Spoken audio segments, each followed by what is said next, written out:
perbanyak istighfar. Secara khusus masalah istighfar.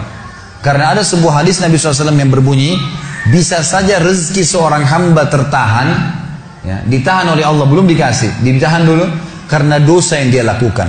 Karena dosa yang dia lakukan. Jadi dosa itu bisa menahan. Bisa saja kita mau coba masuk proyek gagal, coba istighfar kepada Allah SWT. Kan? Jadi memang ada dosa yang mengganjal, intinya begitu. Pernah ada 3 orang datang kepada Hasan Basri rahimahullah, seorang ulama tabi'in yang masyhur. Datang 3 orang ini, dan Hasan Basri ini juga terkenal dengan kesolehannya. Kalau ngomong selalu surga, neraka, rahmat dan taubat dan azab.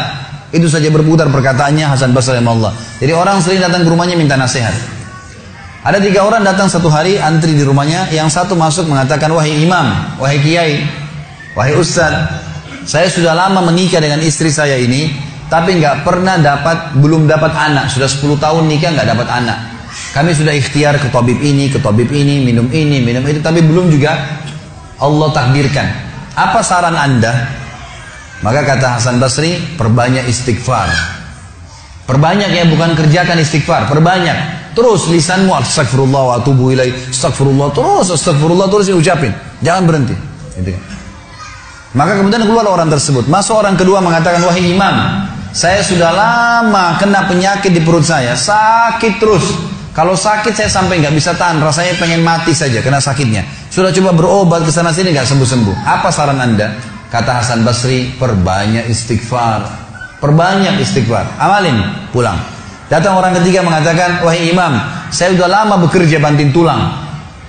Mayoritas waktu saya sehari kerja keras, tapi saya tidak pernah kaya seperti fulan. Ditunjuk orang kaya di kota itu, di kota Basra, di Irak. Apa saran Anda? Kata Hasan Basri, perbanyak istighfar. Pulanglah 3 orang ini. Lalu kemudian istri Hasan Basri bertanya, wahai suamiku, ketiga orang ini tadi butuh satu mungkin dikasih modal, mungkin satu ditunjukkan tabib yang tepat, mungkin obat. Kenapa Anda cuma suruh istighfar saja? Kenapa nggak istighfar diikutin dengan yang lainnya? Dikasih modal, dikasih obat. Kata Hasan Basri, wahai istriku, tidakkah kau dengar kalau mereka sudah ikhtiar dan sekarang tinggal mereka terbuntu, tertutup di sebuah pintu yang mereka tidak tahu bagaimana jalan keluarnya. Maka saya mengingat firman Allah dalam surah Nuh. Surah Nuh ini surah nomor 71 ya. Ayatnya ayat 10 sampai ayat 12. Nabi Nuh alaihissalam berkata kepada kaumnya tentang istighfar. Surah Nuh surah nomor 71 ayat 7 ayat 10 sampai ayat 12. A'udzubillahi minasyaitonirrajim, faqultu astaghfiru rabbakum innahu kana ghaffara.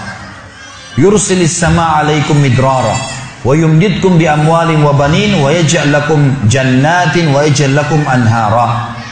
Kata Nabi, kata Allah Subhanahu wa taala, Nuh berkata kepada kaumnya, istighfarlah, minta taubatlah kepada Tuhan kalian, sesungguhnya Dia Maha menerima taubat hamba-hambanya. Manfaatnya Dia akan menurunkan untuk kalian dari langit midrara. Midrar kata para ulama tafsir bisa berarti hujan yang lebat, bisa berarti rezeki yang non-stop, terus dikasih sama Allah bertubi-tubi. Dan dengan istighfar Allah akan memperbanyak harta dan keturunan kalian, dan Allah akan jadikan kebun-kebun kalian lebat, dan Allah akan suburkan juga seluruh sungai-sungai kalian. Jadi di sini manfaat daripada istighfar. Ada kisah yang lain teman-teman sekalian, kisah Imam Ahmad rahimahullah. Imam Ahmad rahimahullah dari 4 madhab tadi, Abu Hanifah, Malik, Syafi'i dan Ahmad. Ahmad bin Hanbal muridnya Imam Syafi'i. Madhab yang keempat, Imam Ahmad rahimahullah di akhir hidup beliau ulama besar hadis. Di akhir hidup beliau pernah terlintas di benaknya untuk mendatangi sebuah kota di Irak. Kenapa ke sana nggak tahu. Pokoknya pengen ke sana gitu. Imam Ahmad pergi ke sana. Tiba di kota itu, tapi saya tidak temukan dalam riwayat ini kota apa yang dimaksud. Tiba di kota itu, Imam Ahmad tiba azan maghrib. Lihat masjid, ada satu masjid, masuk masjid itu sholat berjamaah. Orang nggak tahu dia, karena zaman dulu orang tidak ada foto, tidak tahu lihat bagaimana wajah siapa orang ini, nggak kenal. Habis sholat maghrib, Imam Ahmad duduk sedikit baca Al-Quran. Azan isya dia ikut sholat. Selesai isya, Imam Ahmad pergi ke pojok masjid, mau geletak tidur. Marbot masjidnya datang, dekatin. Wahai syekh, syekh ini dalam bahasa Arab 3 artinya. Bisa satu dari 3. Bisa orang tua, syekh. Bisa orang alim, bisa orang kaya. Jadi tidak selamanya kalau antum dipanggil di Saudi syekh dianggap orang alim gitu. Bisa saja orang tua gitu kan. Dipanggil, hai Syekh, orang tua maksudnya. Ngapain anda di sini? Kata Imam Ahmad, saya musafir, nggak kenal orang siapapun di kota ini. Besok pagi saya mau pergi, nggak ada tempat nginap, saya mau nginap di sini. Karena zaman dulu nggak ada penginapan-penginapan kayak kita sekarang, banyak hotel segala gitu. Kata marbotnya nggak bisa, masjid nggak boleh tidur. Kata Imam Ahmad, saya didorong-dorong keluar dari masjid. Orang ini nggak tahu kalau ini Imam Ahmad, kalau tahu mungkin diundang ke rumahnya. Tapi ini marbot, masya Allah, istiqamah nih gitu. Keluar dari masjid, ditutup pintu masjid sama dia. Imam Ahmad lihat orang yang sudah pergi, Imam Ahmad lihat ada teras masjid, tidur di teras masjid. Balik lagi marbotnya. Wahai Syekh, ngapain sini? Musafir, mau tidur, nggak ada tempat nginap. Nggak bisa Syekh. Teras pun nggak boleh, peraturan. Ini saya bilang tadi istiqomah luar biasa nih. Imam Ahmad bilang saya didorong-dorong ke jalanan, Waktu saya lagi didorong ke jalanan, ternyata masjid bersebelahan dengan kios penjual roti. Ada satu orang penjual roti di sebelah masjid. Lalu dia mengatakan, Syekh, dipanggil Imam Ahmad, silakan ke tempat saya.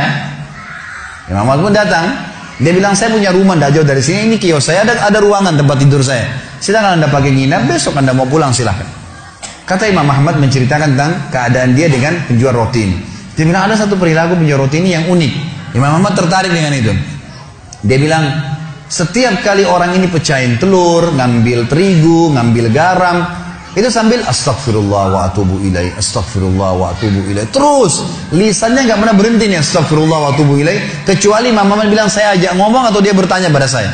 Kalau berhenti istighfar lagi. Selalu begini. Kata Imam Ahmad, saya bertanya, sudah berapa lama kau amalkan nih? Orang itu bilang, sudah lama, dari saya masih bujang. Kebetulan orang ini sudah tua, seumur sama Imam Ahmad. Sudah mendekati 60 tahun lebih gitu. Baik, dia bilang, sudah lama, dari saya masih bujang. Kata Imam Ahmad, ma thamaratu istighfari, apa manfaatnya istighfarmu? Apa yang kau dapatkan dengan istighfar yang sebanyak ini?